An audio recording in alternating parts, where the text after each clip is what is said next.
the Dharma request?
We respectfully request the Sangha grave virtues for the sake of this assembly and all living beings.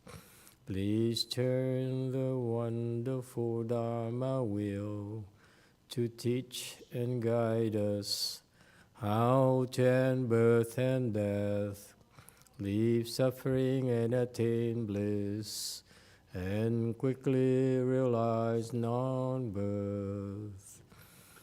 Cung thính đại đức tận thịnh, vì thứ pháp hội cấp nhất thiết chúng sanh, tịnh chuyên diệu pháp luân giao đạo ngã mùng, như há liêu sanh thoát tư ly khổ đạc lạc, tốc chứng vô sanh.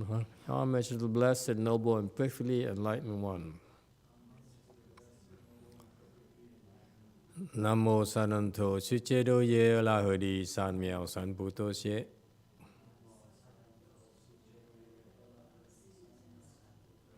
Nam mô Tarakta Toya Daya La De Tame Tambo Da Toa.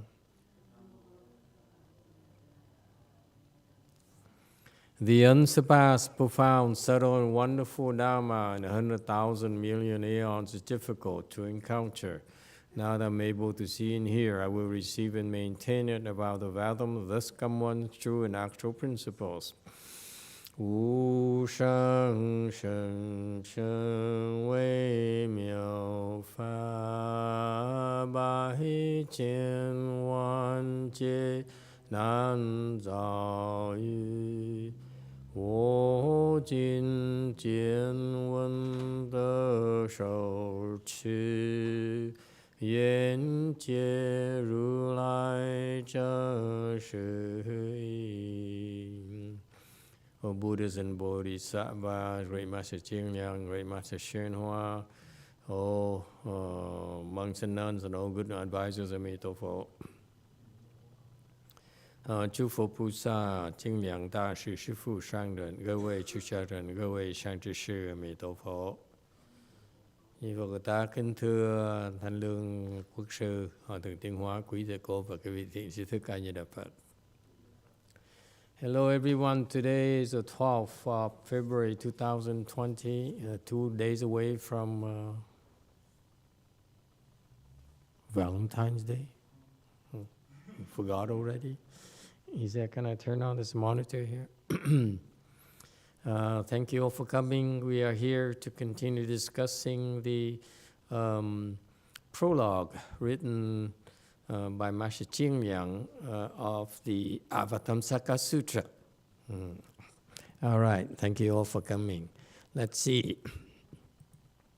We're picking it off where we left off like 3 or 4 months ago. We're discussing the 10 bodies of the Buddha. Buddhas have 10 bodies, okay? No less than 10 bodies. And only Buddhas can have such bodies, and maybe is it worthwhile to quickly go through those 10 bodies again, if you like? Is that of interest? Because sort of a long time ago, I don't remember anymore. Okay? 10 bodies. This is Buddha's bodies, okay? So 1 is the body of Bodhi, 2, the body of vows, 3, the transformation body, 4, the body of power and maintaining, okay? Body of Bodhi. This is the body that all Buddhas manifest, that they appear in a certain world and manifest becoming a Buddha. Okay, so that's why it's called Bodhi Buddha. So in doing so, he showed us living beings that we too are able to become Buddhas just like him, especially humans.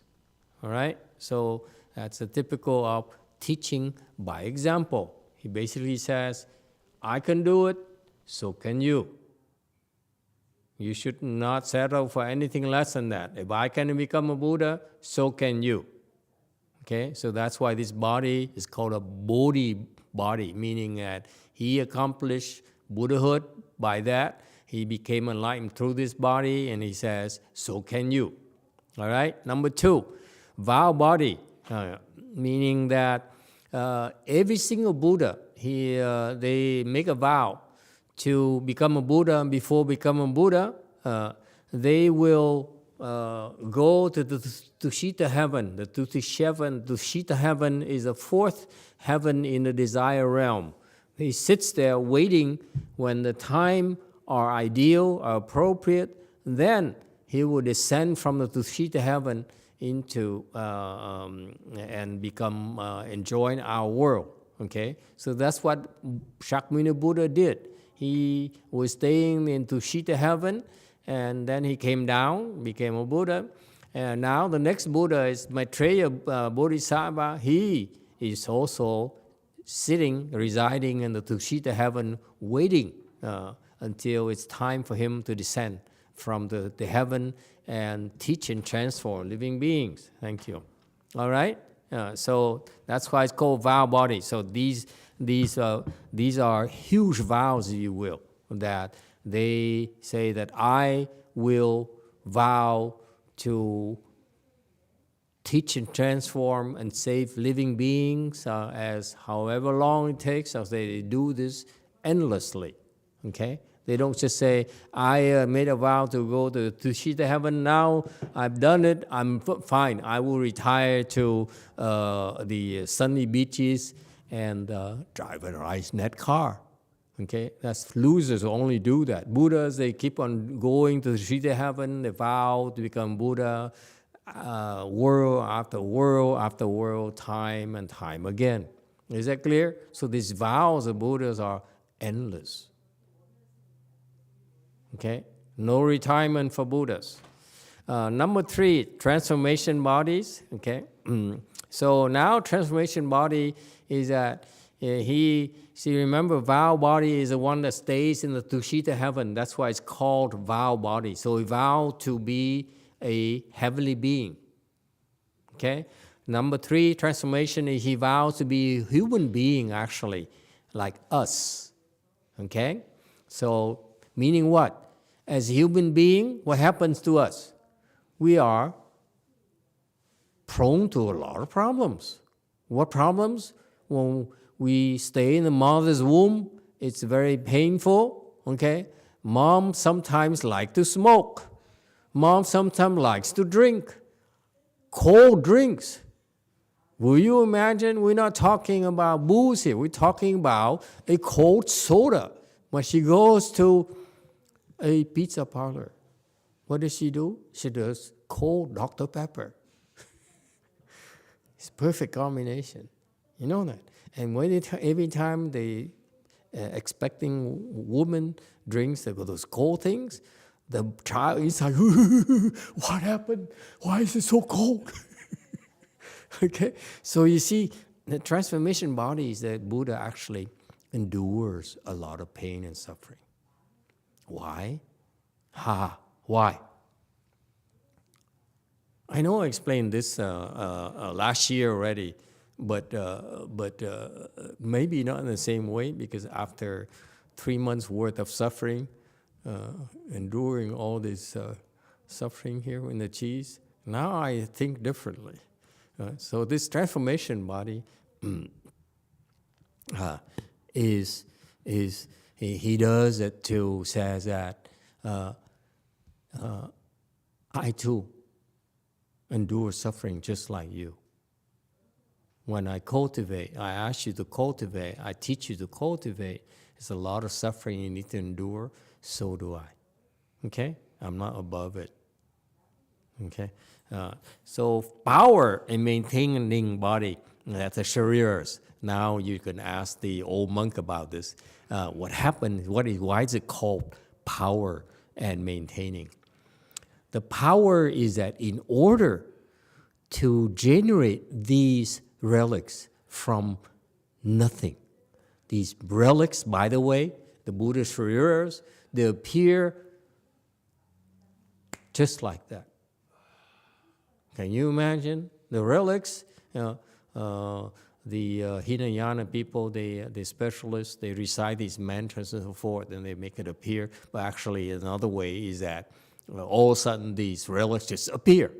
Okay, and it happens to, for example, a lot of Koreans, cultivators, we like to call them Korean cultivators. They come here to the U.S. to join our cheese and so gung-ho. Tell them that long sit produces chan. They say, how long before it produces chan? Okay, and so these Koreans work so hard so that when the Sharia monk, Master Xianchu, the old monk, okay, who is going to San Francisco, he's hopefully soon. He gives those Koreans relics. I don't know why, but as soon as you give them the Korean relics, the relics have babies, just like that. Okay, that's power. What power?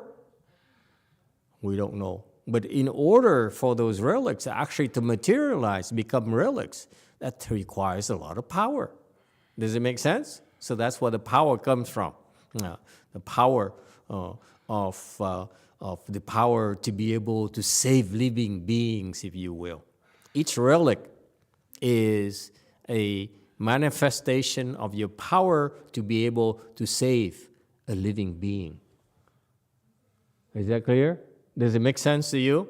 It's just, those things don't just happen haphazardly. They happen for a reason. So those are the indications of the power to save living beings. So these Koreans who have baby things, they're probably able to save some babies somewhere. Eventually. All right?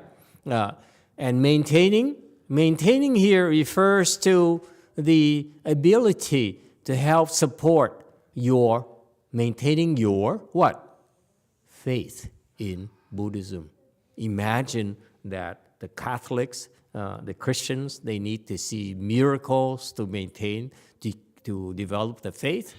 We Buddhists too need to see some sort of miracles. Some in Buddhism we call them responses, and so relics are responses from the Buddhas, from the powers of the Buddhas, to help us maintain our faith and maintain the faith in Buddhism, wherever the relics are. Does it make sense? So for example, I personally, I don't know much about relics, and then I realized when the relics came to our temple, it actually helped develop people's faith, including mine. Okay? Any questions? Okay, so that's why there's such a power, such a body. Number 5, body adorned with 6 marks and characteristics. Okay?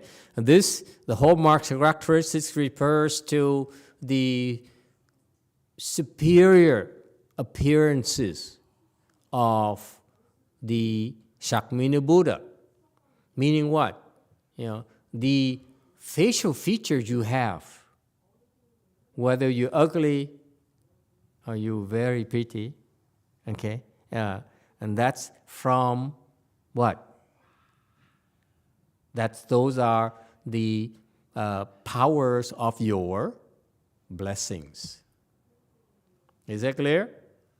So that's why some people would have a lot of blessings. They're born ugly, and some people who have no blessings are born pretty handsome. Or is it the other way around? I don't know. Okay. Anyway, so the hallmark characteristics refers to the Buddha's body. They're so adorned because they are the reflection of his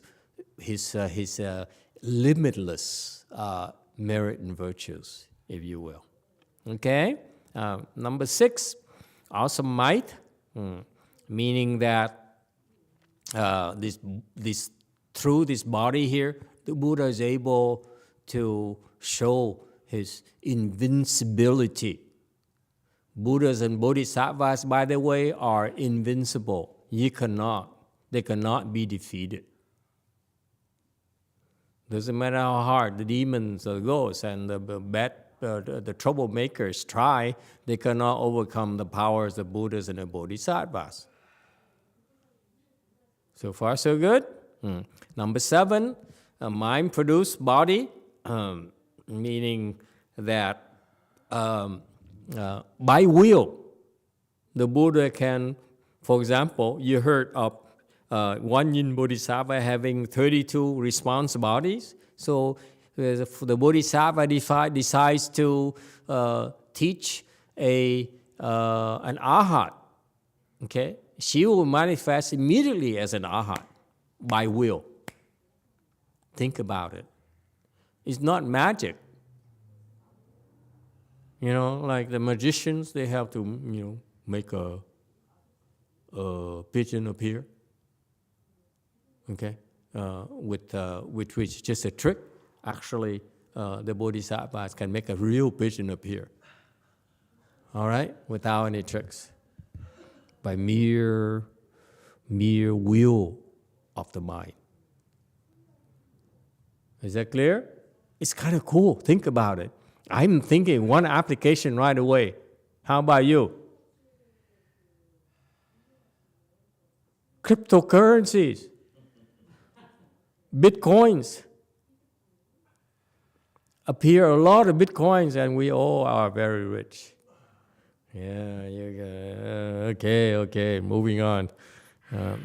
So also mind, again, so the mind produced body. And now we go to the slide where we last stopped.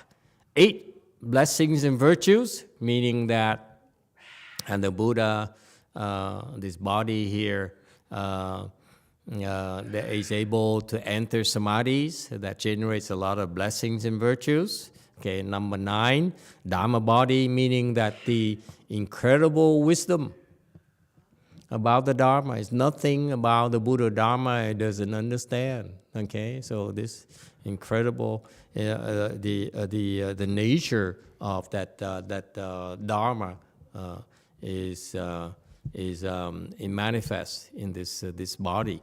Buddha Dharma is manifest in this Dharma body. And number 10 that we supposed to discuss next is the last 10th body is the wisdom body, which is obvious, right? What is a wisdom body?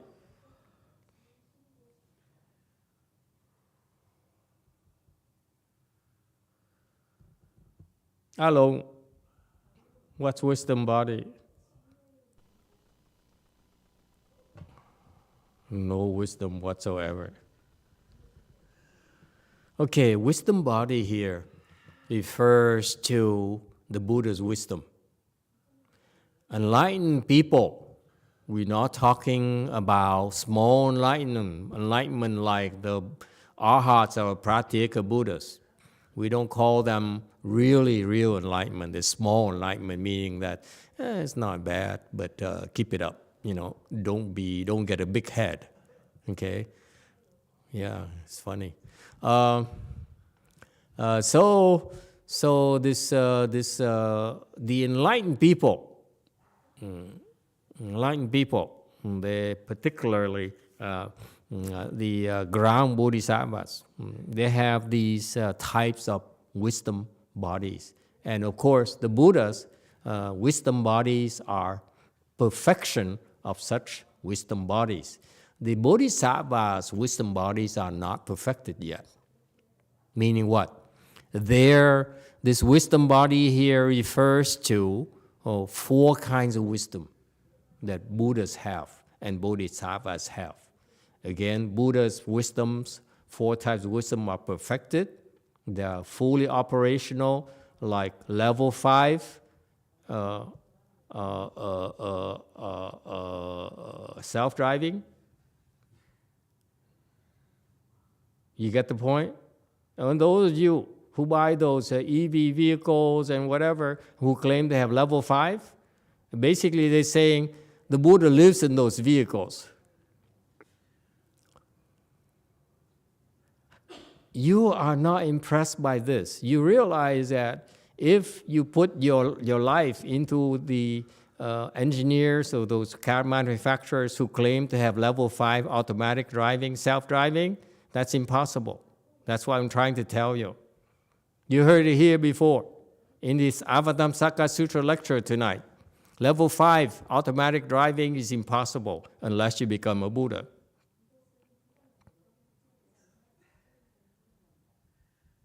And no machine can be Buddhas.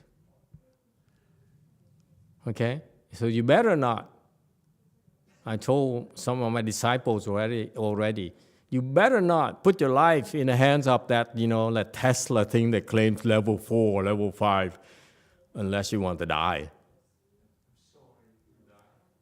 You'll be sorry. Okay? And when you get hit by an accident and you are about to cross the threshold into a hell, my face will appear into you, in front of you, and say, I told you so. No, it's impossible. I'm joking, of course. It's impossible to have that kind of automatic driving. Okay? There's no way they can program it. You need the wisdom of a Buddha. So far, so good? I'm sorry, Tesla people out there.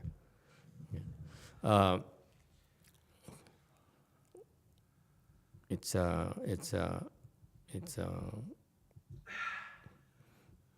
not possible. Okay, so what are the 4 wisdoms of enlightened people? Okay, when you're a Buddha, these 4 wisdoms are perfected, but when you're Bodhisattva, these 4 wisdoms actually are varying degrees, if you will. What are the 4 wisdoms? First wisdom is called the great perfect mirror wisdom. Number 2 wisdom is called the equanimity wisdom. Number 3 is called wonderful observing wisdom.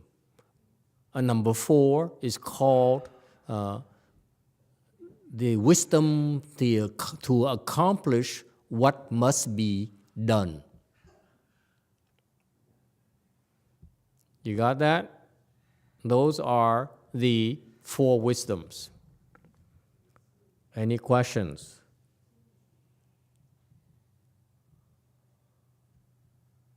Okay. You're so excited. I'm talking about your wisdoms, folks. Not just anyone. Not just the Buddhas. Yours too. Why are they important? Okay, let's go through those 4 wisdoms, shall we? This is only in Buddhism we find this kind of profound insights into you, into your mind, into your own wisdom. Would you like to learn more? What is this perfect mirror wisdom?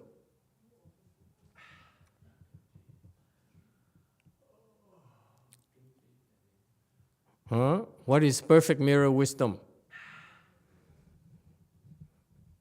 Any Samsung engineer, Nikon engineer? Huh? Why do I call for these people? How about Canon engineer? When you use a camera and see a lens, huh? The quality of the lens is the one that what? Photography buffs. Oh, you guys are so boring. What do you do after you attend my lecture? What do you do? Nothing?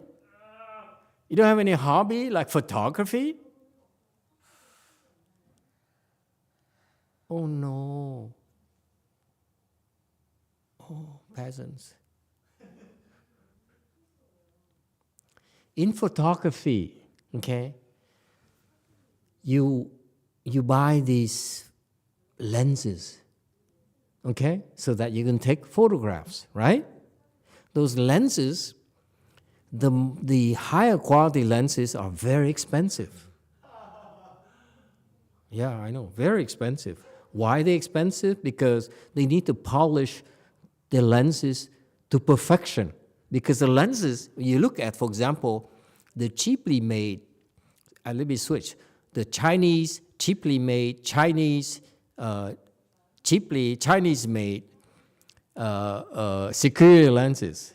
You have those? I have a lot of those in our temples. Okay? What you happen, you look at a screen of a picture of a camera of these cheap, well, what? What's so funny about it? It's not funny at all. This is very sad. You have, Dewey knows what I'm talking about, and Tuan knows what I'm talking about. You have these, you look at, the image that your security camera lenses look at, you notice around the edges, it's distorted. It's not, it has a curvature. Okay, so for example, your face, when I look at you, Chun's face, her face is kind of, head is bigger here.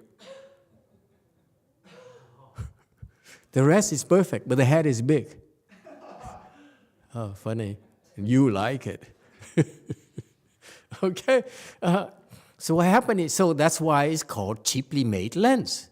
Whereas when you buy the true lenses, the really expensive lenses like the scientists use, okay, for the research, those lenses are extremely expensive because it's perfectly ground, if you will, near perfection.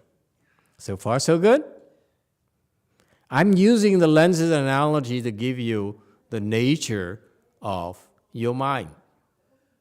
What happened is that when your mind perceives something, your mind distorts it. That's why whatever this flower here in front of me, you cannot see my flower, can you? Oh, that flower here in front of me, this flower here, okay, is distorted by the lenses of this of the camera. You see on the screen already. So far, so good? Okay? That's the nature of our reality. The reality you observe, you perceive through your sense organs are distorted.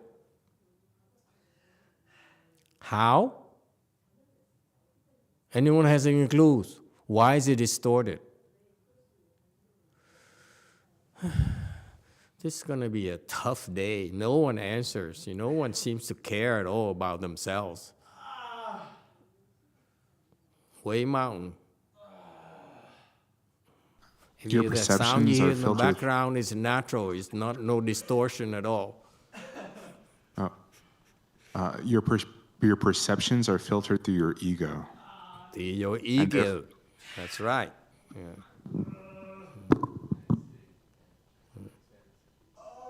Okay, that's what happens. How does your ego distort it?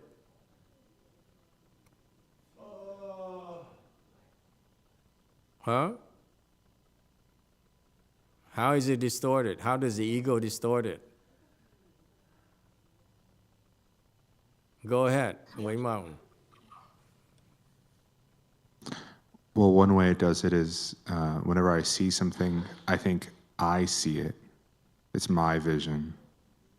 And there's many other ways in which the way I feel about the things that I experience are like I discriminate good or bad, many other things. Are you a cat person or dog person? Dog person. Dog person. You don't like cats? Too fickle. See? I'm the same way. When I see a cat, I feel like throwing a rock at a cat. Sorry.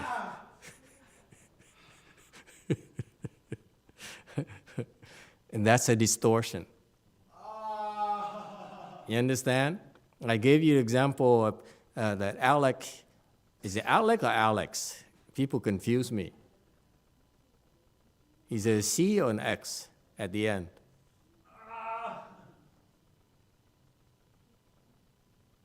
Okay, it doesn't matter. X? Alex, yeah. Someone told me it's a C at the end. So I said, say what?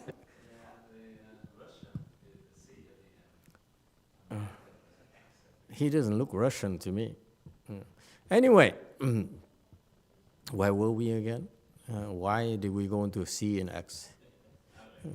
Okay, so what happens is that the ego is very fickle.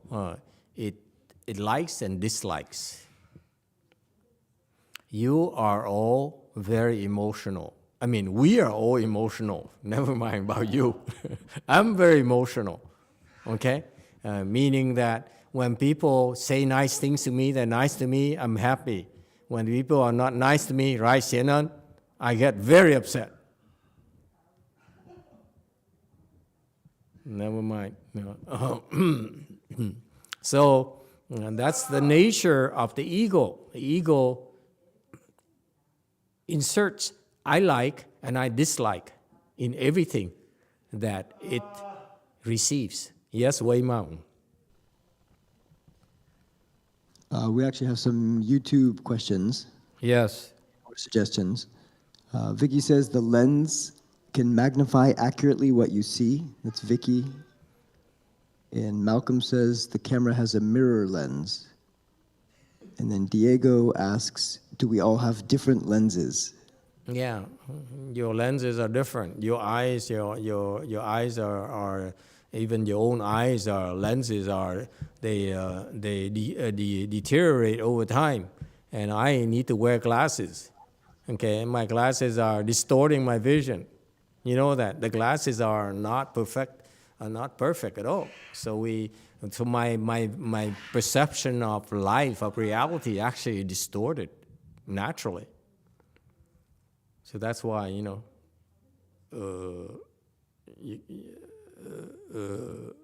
I'm not normal. Okay, even people with vision, perfect vision, 20/20 vision, they are not perceiving things right either. Okay, so anyway, so the point here is that our vision of the world is distorted by our own, either by our own ego or by our own limitations of the lenses, our eyes, the lenses from our eyes, our receptive organs are limited, are distorted. They create distortions. They have inaccuracies. So far, so good? Okay, so that's why we have a lot of limitations. Where this wisdom here, the great perfect mirror wisdom, is able to accurately, the perfect mirror accurately reflects things. And that's called wisdom. No distortion whatsoever. In particular, what kind of distortion? Distortion from the ego. The ego distorts things. It says, I like, I dislike. That's a serious problem. Okay? So, for example, Alex, when he sees a cat, he says, oh, I don't like this. Okay? And when he sees a dog, he says, oh, I love dogs. And so, see, when your mind agitates like that, like and dislike, okay, your mind is confused. You become confused.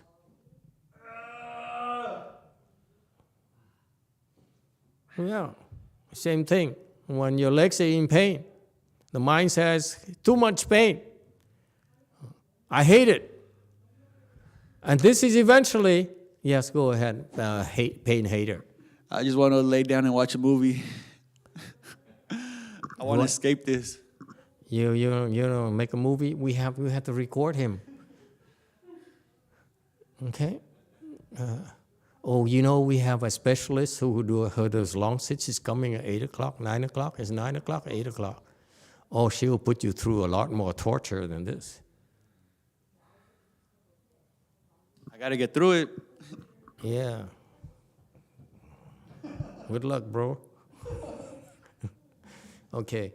Anyway, so what happened is that because this perfect mirror wisdom here is able to have no distortion whatsoever, meaning you can see the truth.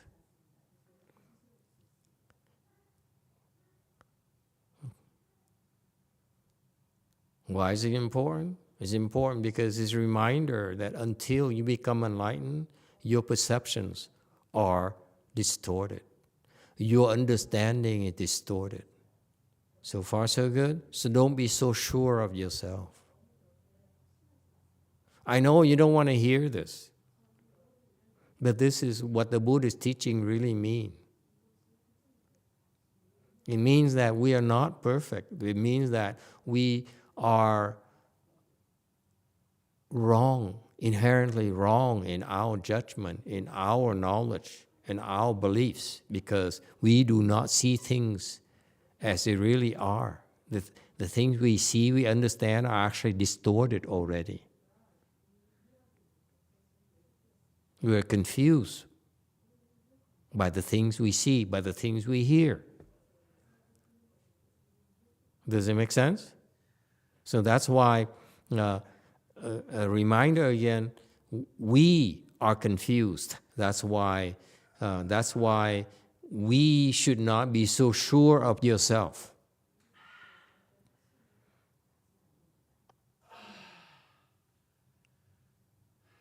Until we become enlightened. Even enlightened beings like bodhisattvas. We're not talking about fourth-stage arhat. I remind you, fourth-stage arhat are confused like heck from the bodhisattva perspective. Okay? The fourth-stage arhat have perception of reality is so distorted. So distorted. There's no way. You can't tell. You don't know where to begin to tell them how distorted their views of the world are. Okay. So, but when you get to even the bodhisattva levels, okay, they still have distortion, but they're more manageable, and they're less confused than we are. So far, so good? So the nature, that is what is called the Buddhism, the truth. The truth is that no distortion whatsoever.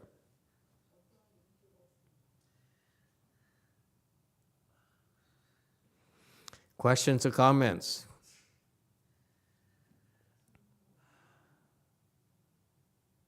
Until you become enlightened. I stress again, until you become enlightened, okay? Don't be so sure of yourself, because your reflection of the world as you see, as you live in, as you understand, is distorted.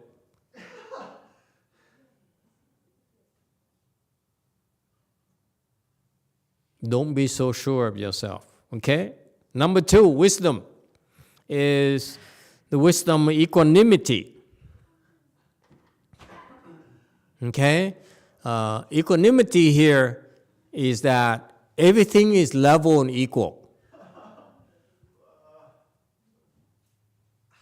Okay? It's no difference at all. You know anyone who's has a wisdom of equanimity? Tell me, please. Someone please tell me. Do you know anyone you really respect who has this kind of wisdom? Wei Mount. And don't name my name, because I'm not equal. I have no equanimity at all. I prefer, what do I prefer? Red cars over Kia Motors. Yes, go ahead, Wei Mountain. I was about to say Master YongHua. I told you not to. I have no equanimity. Bad example. Next. Someone with some real wisdom here. See, clearly this guy here is distorted. Somehow he looks at me and he sees perfection. Anyone? Give an example of someone you think that treats everyone equally.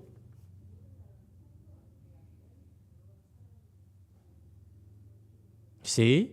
You don't know anyone, do you? Have you met anyone who so impartial, whether you're a girl or a boy, makes no difference to him, whether you're black or white or yellow or red, makes no difference to him? whether you're rich or poor makes no difference to him. You're tall and handsome or short and ugly makes no difference to him. Question from Jewel Mountain.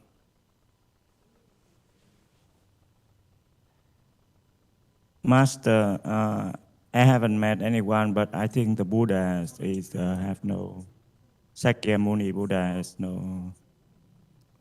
Of course you're right. Theoretically, he's perfect, but I want you to tell me a person you met who has equanimity. Don't know, Master. You don't know. You see? Anyone knows. Go ahead, Jewel Mountain. Kong people, the people in Seoul, I'm sure they know a lot of people who are perfect, who have equanimity.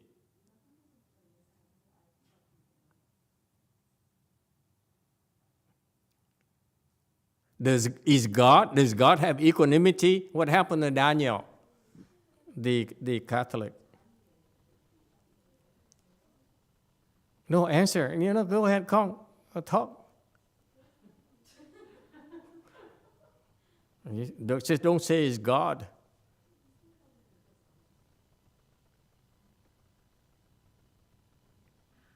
Can't hear you. All babies, I think. Babies have equanimity?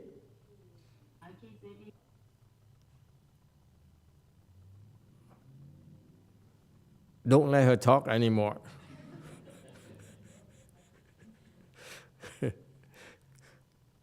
Help her explain. Someone to tell her why babies have no equanimity.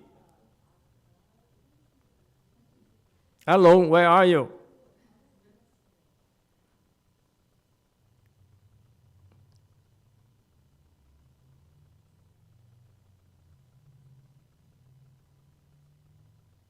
If babies have equanimity, how come they prefer the mother over the daddy?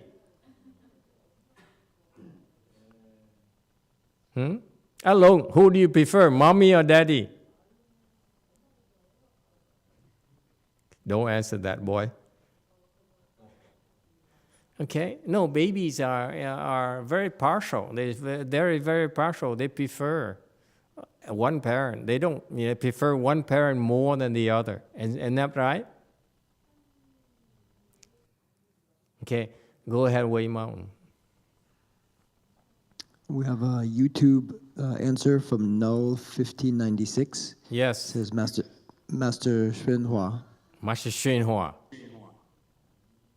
Excellent. Have you met him?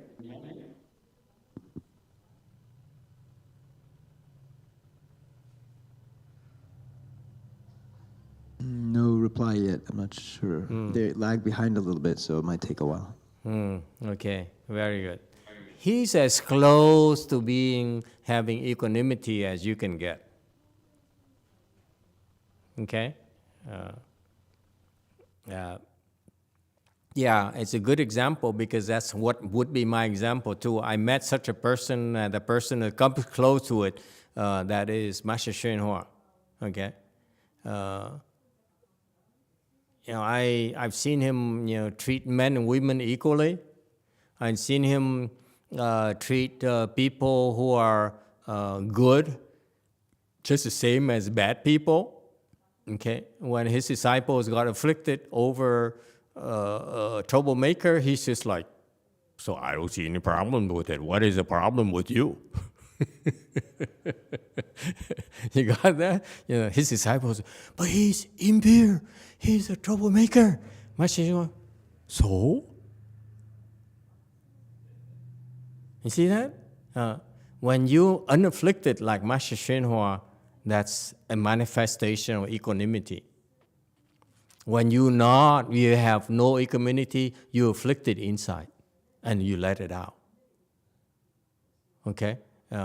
And so that's what I see in Master XunHua. That's so impressive that he has no discrimination whatsoever You know, whether you're poor or you're rich, or you're short or tall, handsome or ugly, to him, it's all the same. It's fascinating to me.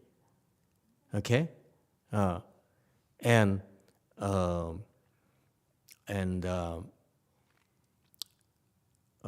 wonder if that guy can tell us which he observes about Master Shenhua that shows he has this imperfection, his equanimity. Go ahead, you two. They replied they've only seen him in a dream. That doesn't count. Dreams are not real. Dreams often are figments of your imagination. Come on, I don't mean to put you down because have a lot more equanimity than you like to think.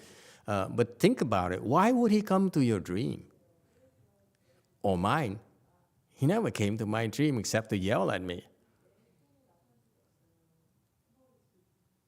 That's an example of lack of equanimity. He only comes in my dream to yell at me.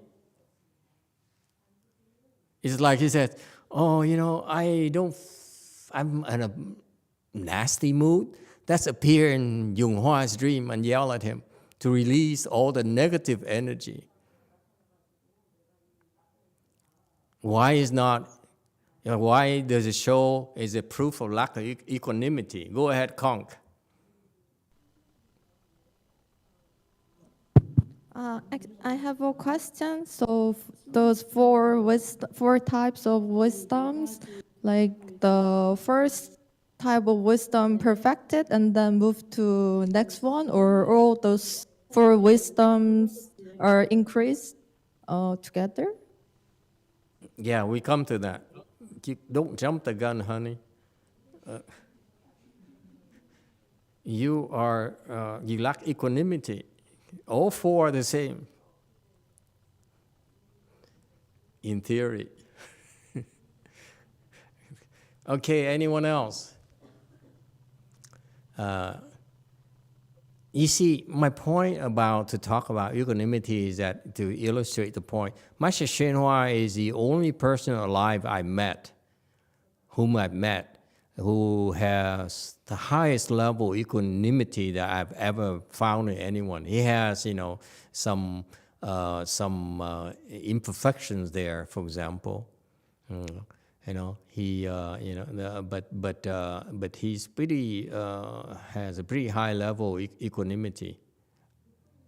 Not quite of the Buddha yet, but that's very impressive. Okay, that reflects wisdom right there. Pretty high level of wisdom. Okay, very few imperfections in equanimity. All right, all right, so again, for us parents to say, I love my sons and daughters equally, all my children equally, it's not true. Stop fooling yourselves. Okay? You prefer one over the other. Or it's like the emperor saying, I love all my concubines equally. Not true. Okay? So far, so good?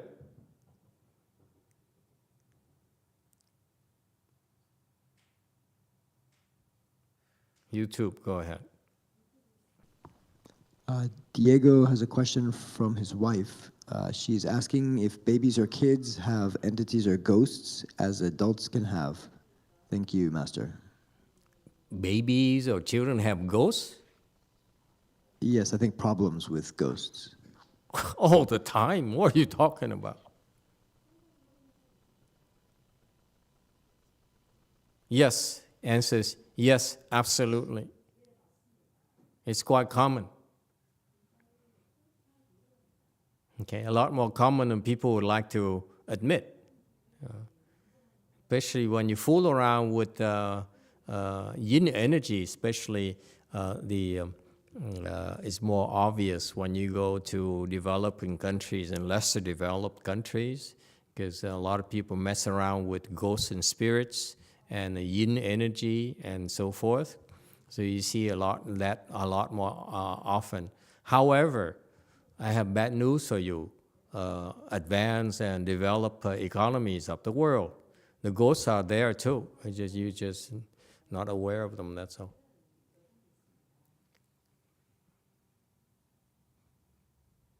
Okay? So, in other words, not just for babies, not just for countries, but ghosts are everywhere. Okay? You're just not aware of it, that's all. You cannot see them, you cannot so forth, and you think they don't exist. Actually, they're everywhere. They share the space with us. It's no big deal. For example,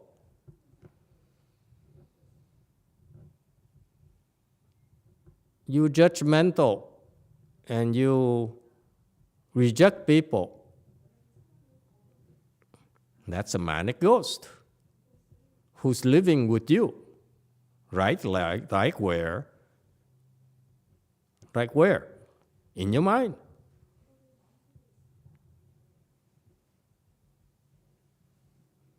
Yes, go ahead. Can you have multiple manic ghosts or multiple depression ghosts in you at the same time?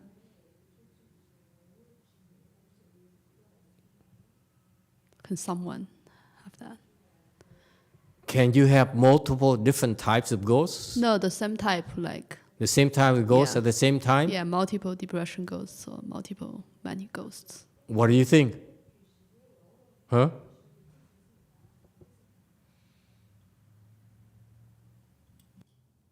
What do you think? Is it possible? Huh? You? It's possible. Prove it to me that's possible. I don't have no proof, but just why not? I mean, they're in there. It's already hard to believe for us normal people. Sorry, for us low-level people that there's like things inside our mind, depression, ghosts, all that, demons. So why not be a lot of them? We owe, all the karma that we've been doing. So many. Why not? Do we? Go ahead.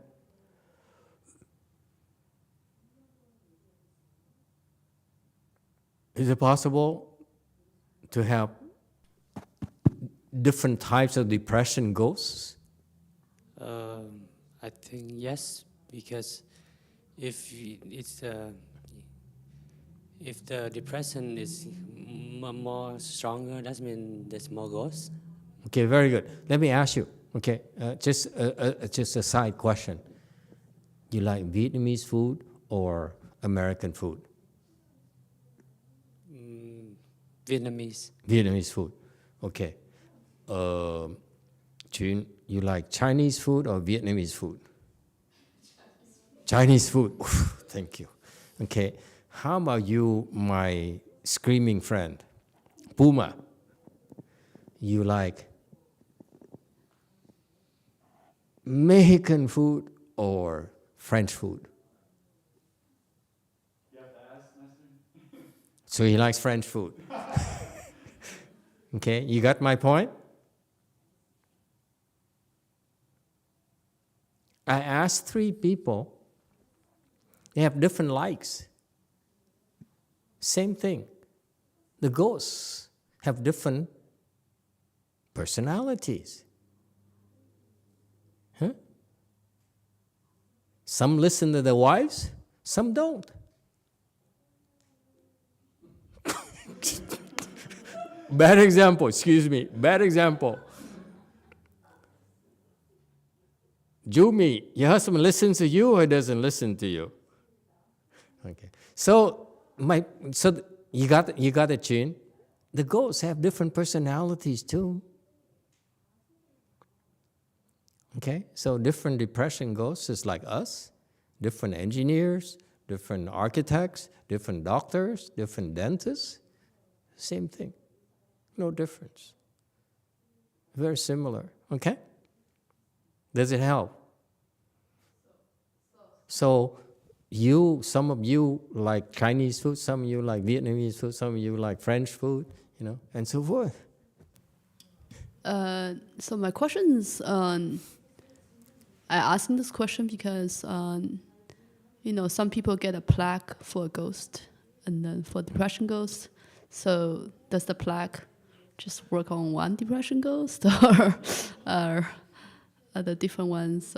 It's for the trouble makers, meaning that you pay off this one, and the next one, and next one, and next one, next one, next one, next one. Right. Okay, thank you. All right. Anyone else? I thought we explained that to you, but it somehow got lost in the Chinese translation. All right. So equanimity is a virtue, and it's also part of wisdom as well. Okay, and it's very difficult for us to maintain a mind equanimity because of our discriminating mind. As long you discriminate, you say, "Oh, she's so nice. She's not." Okay. "Oh, she's so tall, and she's so short," and so forth. Okay. Because you are a discriminating mind, it's very difficult for you to maintain equanimity in your mind. So far, so good. Okay. So great bodhisattva like Master YongHua, when he's close enough to the Buddha position, he displays a kind of equanimity a lot more than the low-level bodhisattvas I see in his disciple, for example. Okay, so it's fun to watch Master YongHua's hierarchy. He's up there in terms of equanimity, and then his disciple, second patriarch, and so forth. I see, oh, you have so much discrimination, and that's the nature of the wisdom. All right, so it's a refinement process, cultivation refinement process to have more equanimity as your wisdom increases, your samadhi level increases. It's all connected, you understand? Meaning that the reason you lack equanimity is because your mind moves. Your samadhi power is not enough. That's why your mind says, "Oh, I don't like it. Oh, I hate it." Or, "I like it." You see that? Because you lack samadhi. That's why the mind moves. Where you have equanimity, it's all same. Whether it's black or white, yellow or blue, it's the same thing to you. Because your mind doesn't move. Does it make sense? You see, Buddhism is so beautiful because it ties everything together. Everything is very, very empty. Instead, eventually as you go through this process and eventually you get to the point where the pain doesn't bother you anymore. So you have equanimity towards pain or pleasure, certain kinds of planes of pleasure. That's a training. Does it make sense now? So I'm very impressed by a lot of people who says, legs pain, legs hurt, bring it on. Hurt some more, because you're going towards equanimity. That's a Buddhist training. Does it make sense?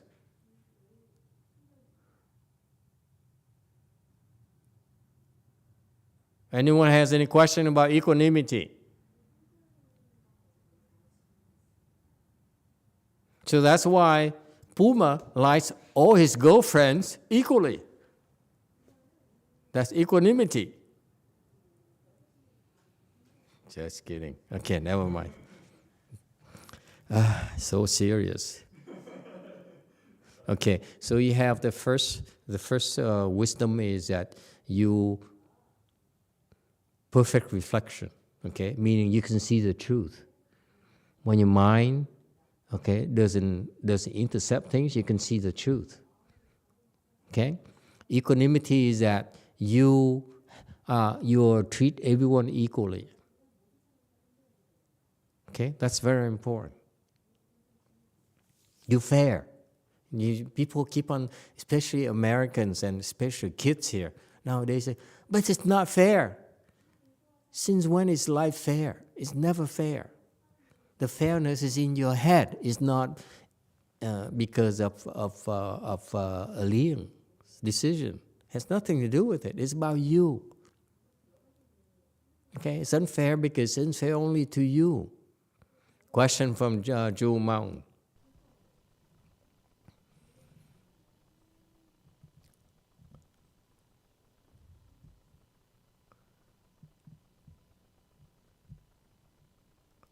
Hello, Master.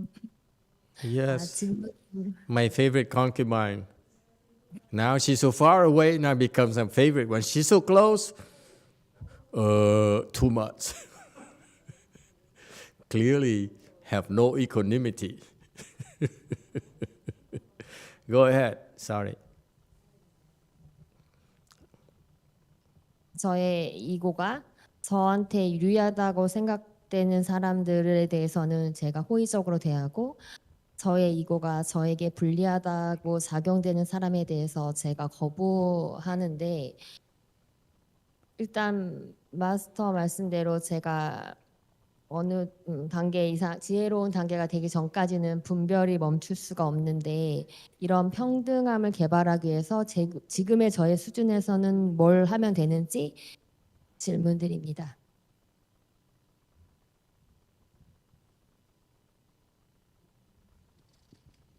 Master, when my ego is advantage to me, I prefer the person. If it's disadvantage to me, I refuse the people. So before I get the wisdom, I cannot stop my discrimination mind. So what can I do in my situation? It's impossible to do anything about your situation. What did she say what the problem is again? Sang-wook enunciate a little bit. What is the problem? I don't get it. When it's good for me, I prefer that person. When it's not You don't good, prefer that, she likes that person, she doesn't prefer that person. Correct? could you say one more time? When it's good to her, then she likes that person. She doesn't prefer that person. Yes. Thank you.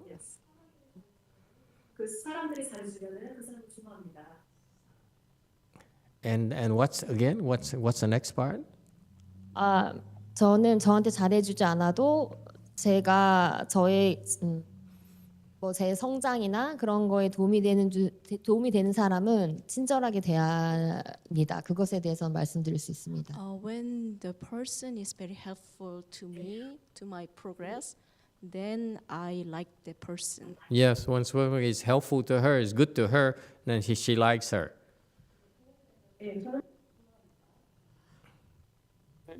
제 질문의 포인트는 제가 지금 수준이 낮은데 레벨이 지금 수준에서 평등성을 그래도 개발하기 위해서는 무슨 노력을 해야 되는지 질문드립니다.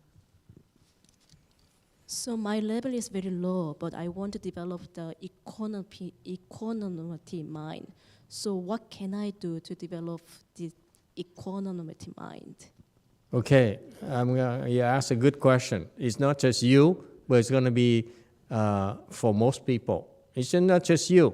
For most people, most of us, when it's beneficial to us, we like it.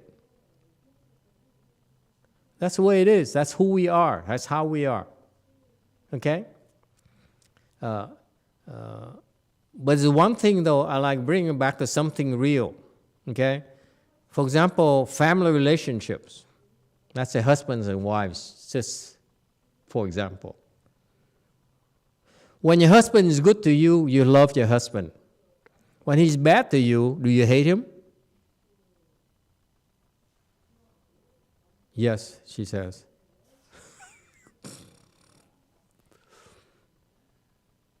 남편이 항상 잘해줘서 남편을 항상 좋아합니다. She like her husband always because he's good to her always. But what if he's bad to her? You still like him or not? The husband said, "You better be careful, woman." 남편이 화를 내면 남편 앞에서 무릎 꿇고 사과합니다. When he's mad at me, I kneel down in front of him and apologize. Speak louder, Sang Wook Suni. Don't be afraid of Jumi. She's very far away. When he is mad at me, I kneel down in front of him and apologize him. But you like him then? No. Yes. And I love my husband.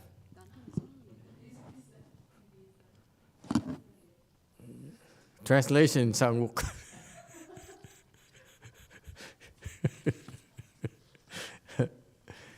Okay. You see, she likes to talk about, me, I like this, I like that. Now, let's talk about something real about your life.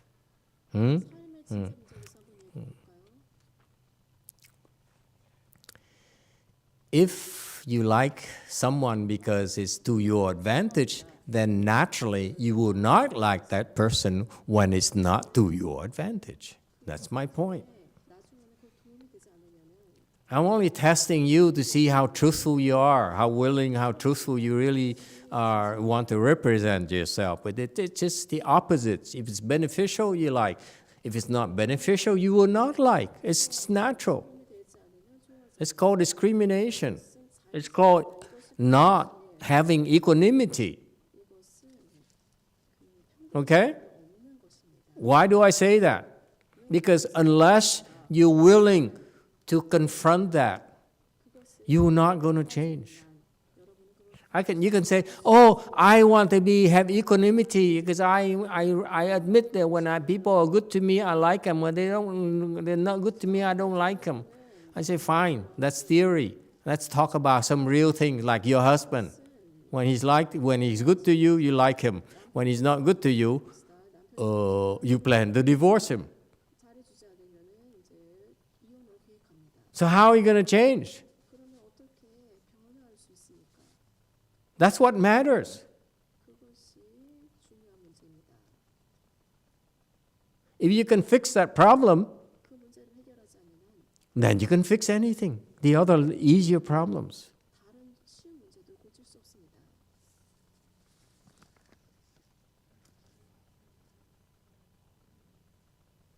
You see that? You want the small things, or you want the more important things in life? I bring it up to the relationship with the people you love. Do you love them because they're good for you, good to you? And does it mean that you stop loving them when they're not good to you anymore? Then what kind of love do you have? Is it really love? Or is it just a self-serving relationship?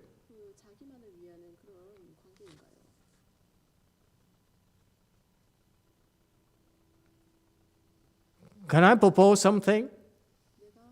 That, oh my God, time is running out. I have no more time. We have to stop this. We need to go into the real advanced Buddhist concepts of the Avatamsaka Sutra. Can we come back on this, go back to this, because we need to have very important principles to talk about. Yeah?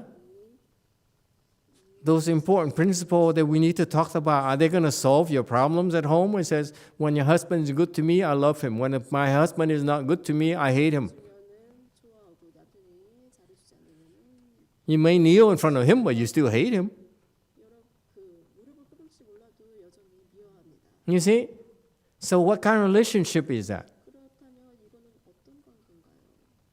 I propose to you, when people are nice to you, Xian pay attention. When people are nice to you, you hate it.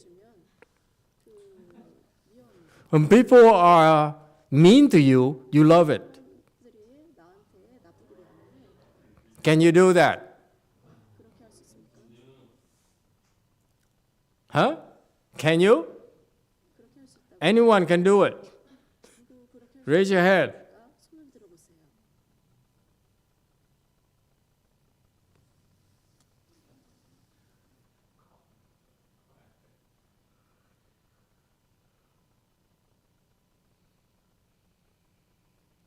Why can't you like someone who's mean to you? What is the matter with you? I tell you why you want to like someone who's mean to you. Pay attention. It's so easy to like someone because it's beneficial. It's much harder to like someone who's not beneficial to you. Yes? Agree, disagree? Then you're just like everyone else. You know nothing special. I wouldn't marry you. I wouldn't marry anyone, as a matter of fact. Because you're so unfair. Think about this, if you're able to like someone when they mean to you, then you have wisdom. If you like someone only because they're nice to you, you have zero wisdom. Zero versus wisdom. Which one do you want?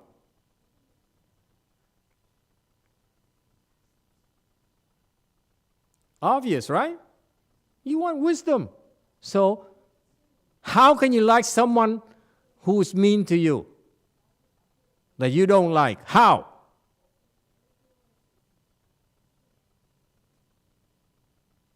Ipte. How do you like someone that you don't like?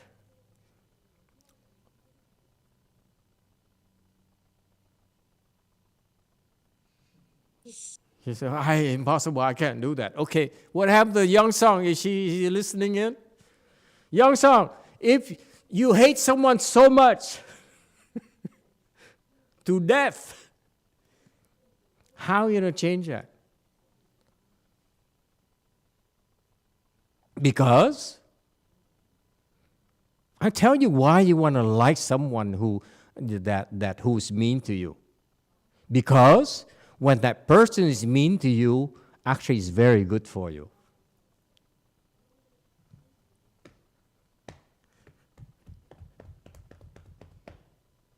Can you see it?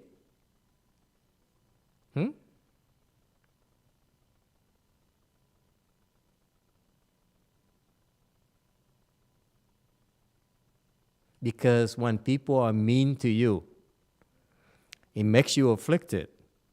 That's why your true self comes out. Whereas the person who's nice to you and you like it, it is the sheep you coming out.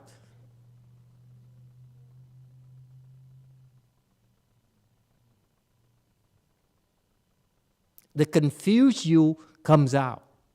When he says, oh, I like you so much. Oh, you're so nice to me. Okay? You're confused.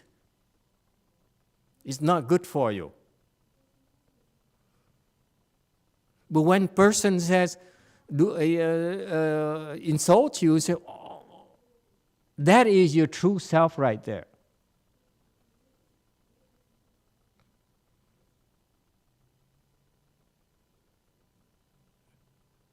Anyone has a problem with that?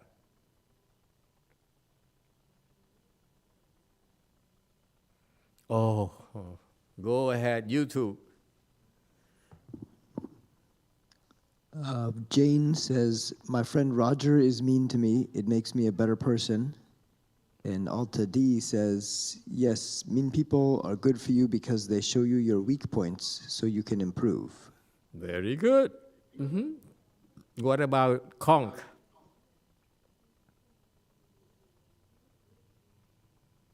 Same thing?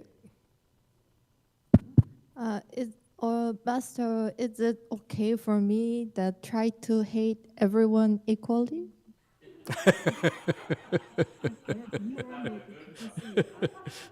I don't know how to fix your problem. That problem is too much for me.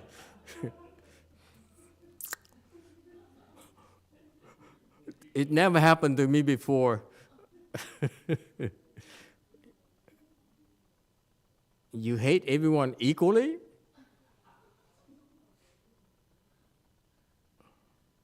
You make me so depressed. For real, really? Let's do a quick survey. Anyone who really hates everyone equally?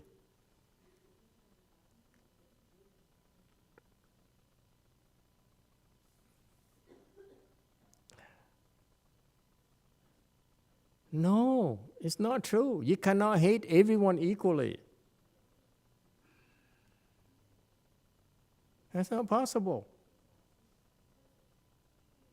Because you're still discriminating. That's why your hate will also vary in intensity. It's not possible. Okay?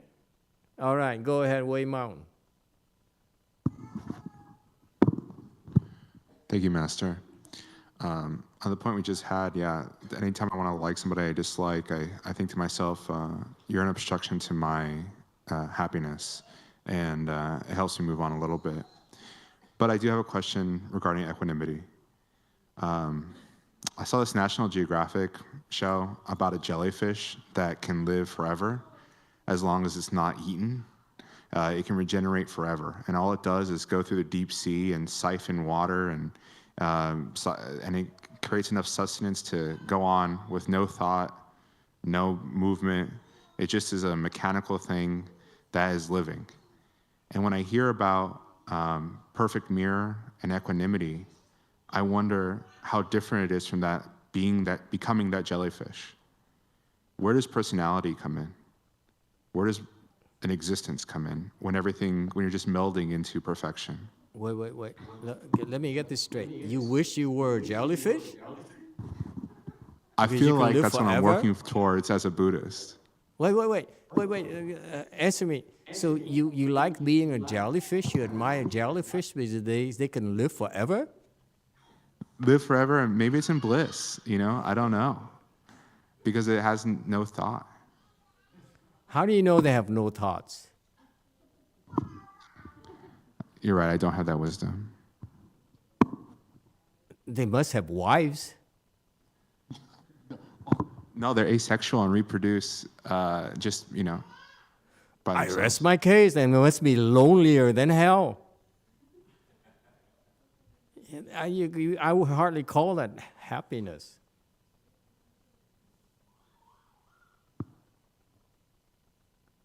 How do you call loving yourself happiness? Anyway, that's too weird for me. Go ahead, Conk.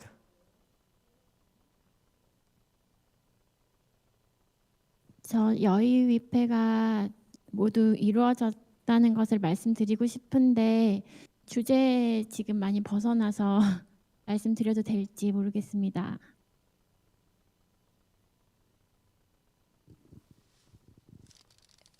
It's a little bit different topic, but I would like to say that my wish plug has been fulfilled.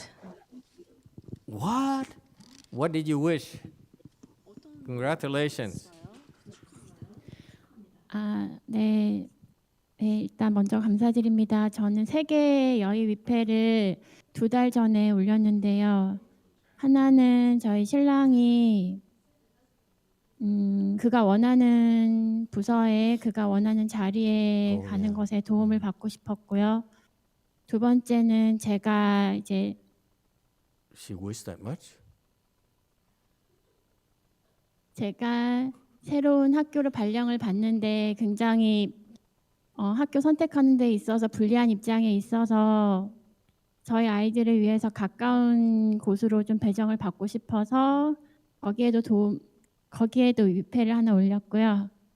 그리고 마지막으로는 제가 너무 존경하는 선생님이 계시는데 그 선생님이 계약직 교원이어서 정규직이 되기 위해서 굉장히 어려운 임용고시를 준비하고 있었는데 그 선생님의 건강과 여러 가지 사정이 너무 좋지 않아서 공부에 어려움을 겪고 있었고 또 그 시험을 통과되는 것이 그녀의 인생에 너무 도움이 될 것 같아서 제가 위패를 올렸는데요.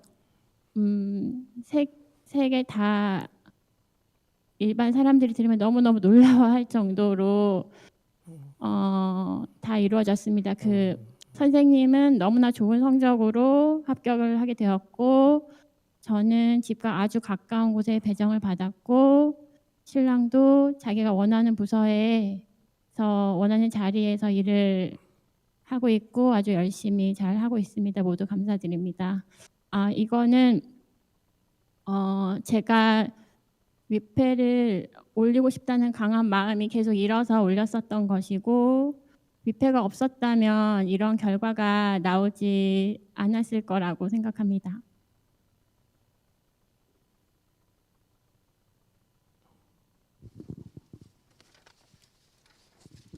First, I would like to say thank to Master.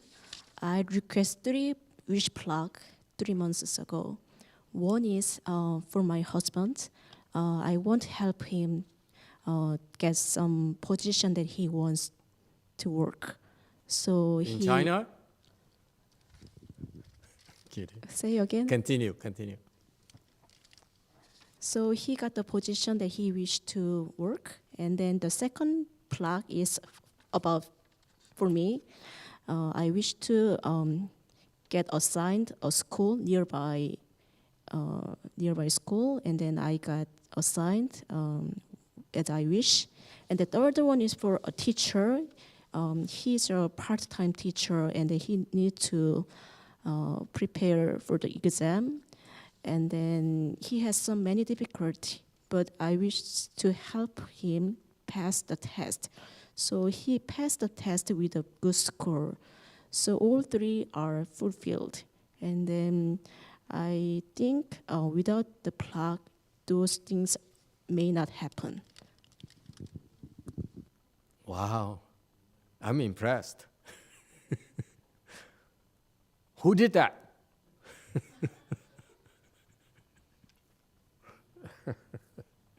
Okay, thank you. It's good to know. Okay, so that time is up. So let me tell you, to give you my quick conclusion for you. Okay, when you love someone, you have to like them when they are not nice to you. You also need to like them when they are not nice to you.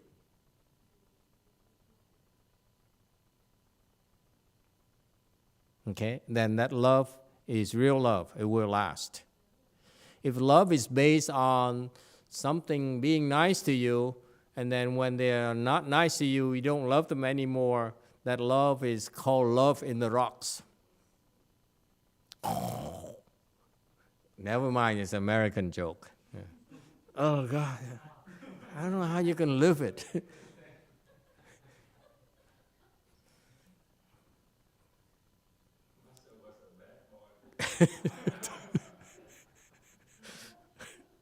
Did you hear the comment? Jung, who's a fair experience, says, Master was such a bad boy. Love in the rocks. Never mind. Oh, God, you non-Americans are so boring. I cannot stand this. I hate it. Master, were you American Playboy? I refuse to answer that. I take a fifth on that. Okay, but anyway, and the point here is that if you can be like that towards someone you love, someone's important to you, then you can be like that with anyone. So don't look elsewhere. Look at home. Look at your mother. Look at your father. Look at your son. Look at your brother. Look at your the person who is important to you. Okay, and learn to love that person and accept that person for who he or she is. That's what makes you so lovable. Don't forget this. When you treat that person that way, you'll be treated similarly.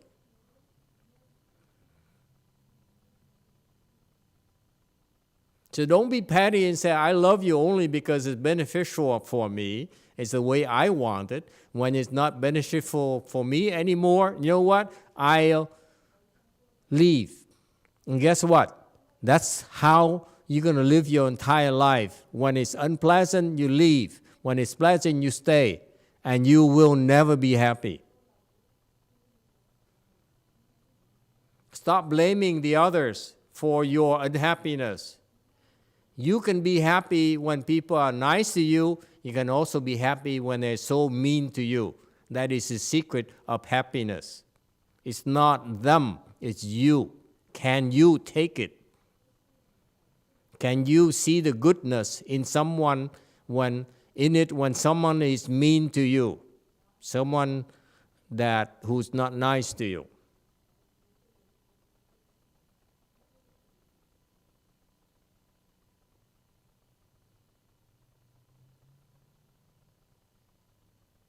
Okay? So in order for you to change, I would befriend those who hate me. Until I see why they're so beneficial. I don't mind them being mean to me anymore. That's all.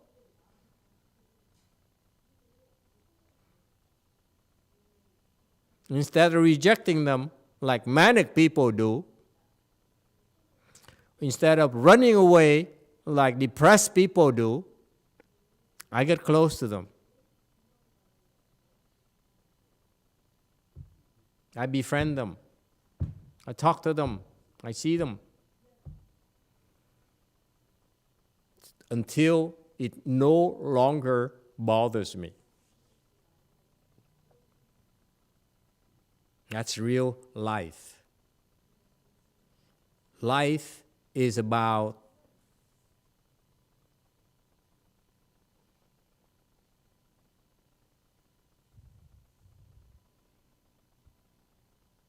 to be happy with people that you don't like, who don't like you.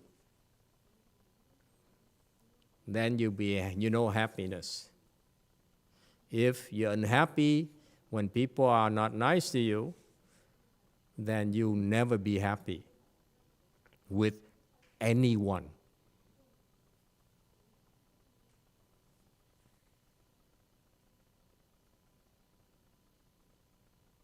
And that's why of all the people, just in closing, of all the people I met, guess who the most happy person I've ever met?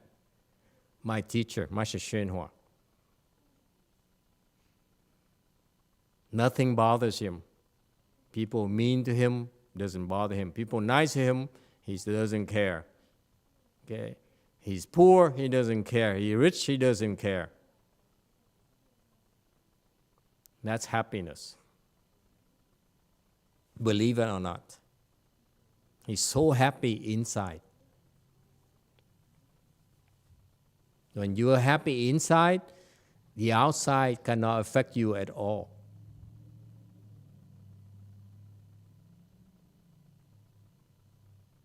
And that's what you can attain via Buddhist practices, and that's called wisdom. The wisdom of equanimity.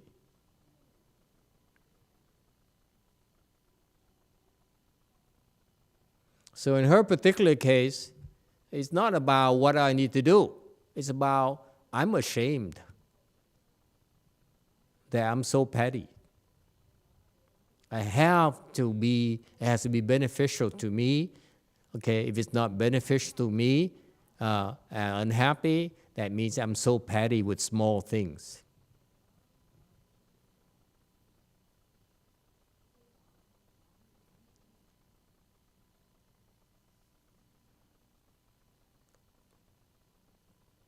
Okay, we stop here tonight. Thank you.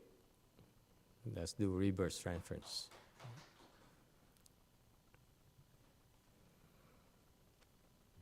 It's 9 o'clock, right? We stop at 9 o'clock?